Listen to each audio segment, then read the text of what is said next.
ជុំនិទានជាដកភាគ4ជាបន្តទៅទៀតនេះសូមតាមដានដណ្ដាប់រឿងព្រះបាទនន្ទរាជអានិសង្សនៃជ័យវរៈទានដែលជន់ឲ្យចំពោះព្រះបច្ចេកពុទ្ធកាលកន្លងទៅហើយក្នុងក្រុងពារាណសីមានកដុម្ពិកៈម្នាក់បានចូលទៅក្នុងព្រៃឃើញព្រះបច្ចេកពុទ្ធមួយអង្គកំពុងដេរចីវរដែលមានសម្ពុតមិនគ្រប់គ្រាន់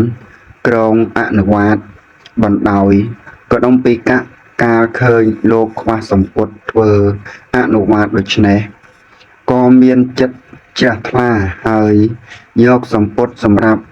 បងករបស់ខ្លួនប្រគេនលោកស្លាប់ទៅដោយអនុភាពនៃបញ្ញកម្មនោះឯងបុរសនោះបានទៅកើតក្នុងឋានតាវតੰទេវលោកសោយសម្បត្តិទឹកអស់កាលជាយូរអង្វែងពេលទៅយត់មកវិញបានមកកើតជាត្រកូលអាមាត្យម្នាក់នៅឆ្ងាយពីទីក្រុងពារាណសីមួយយោជន៍ទារកនោះចម្រើនវ័យធំឡើងកាលណាក៏បាននិយាយនឹងមេត្តាថាលោកម្ដាយថ្ងៃនេះជាថ្ងៃលែងអ្នកខត្តរឹកសូមម្ដាយឲ្យសម្ពុតមួយមកខ្ញុំនឹងទៅលែងអ្នកខត្តរឹកនឹងគេមេត្តាបានឲ្យសម្ពុតមួយដល់កូននោះពោលថាសម្ពុតនេះមានសាច់ក្រត់ក្រៀតណាស់ខ្ញុំមិនយកទេសូមអ្នកម្ដាយឲ្យសម្ពុតដតីទៀតម្ដាយឲ្យសម្ពុតដតីទៀតតាមពាក្យសុំរបស់កូន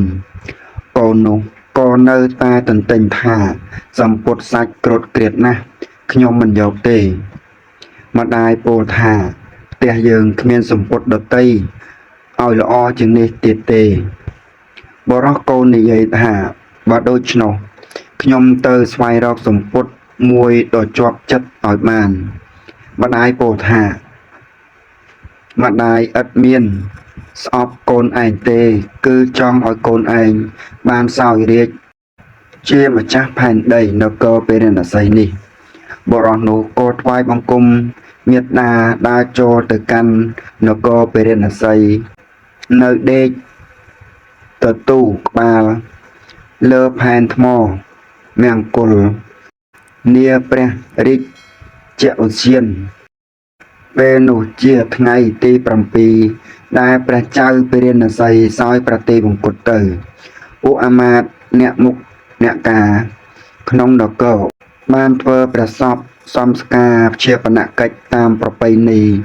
របស់ព្រះរាជាស្រេចក៏ប្រឹក្សាគ្នាថាព្រះរាជារបស់យើង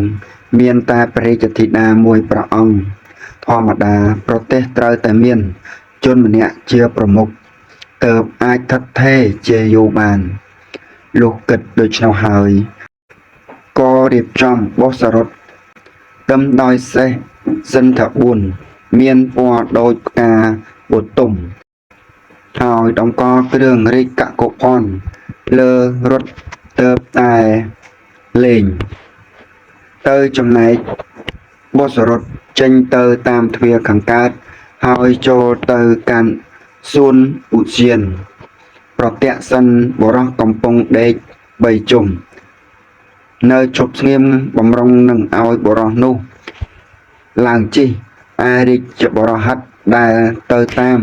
ក៏បើកជាយសម្ពុតឡើងហើយក្រឡេកមើលផ្ទៃជើង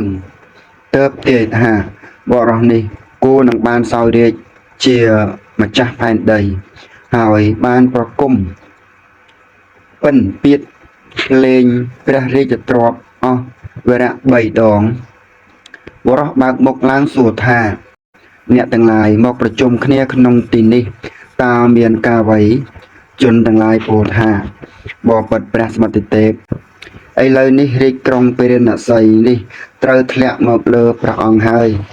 សូមទ្រង់ទទួលយកតាមគប់ព្រះរាជហឫទ័យចុះបរោះសួរថាចុះព្រះរាជារបស់អ្នកទៅណាព្រះរាជារបស់យើងទ្រង់សោយប្រតិបង្គត់ទៅហើយចុះព្រះរាជបុត្រ ក្តីព្រះរាជធីតាក្តីមិនមានទេឬមានតែព្រះរាជធីតាបើដូច្នោះយើងនឹងទទួលសោយរាជបំពេញបំណងអ្នកទាំងឡាយចុះជនទាំងឡាយក៏ចាត់ចែងបណ្ដុលសម្រាប់អភិសេកមួយព្រះបាទនន្ទរាជហើយនាំយកសម្ពុតមួយមានថ្លៃ 1000 កេហបណៈមកថ្វាយព្រះរាជាមានព្រះបន្ទូលថាសម្ពុតនេះមានសាច់គ្រុតក្រៀតណាស់យើងមិនយកទេចូលអ្នកទាំងឡាយយកកុនឌីមាសមកយើងនឹងបាចសាចទឹកទៅទិសខាងកើត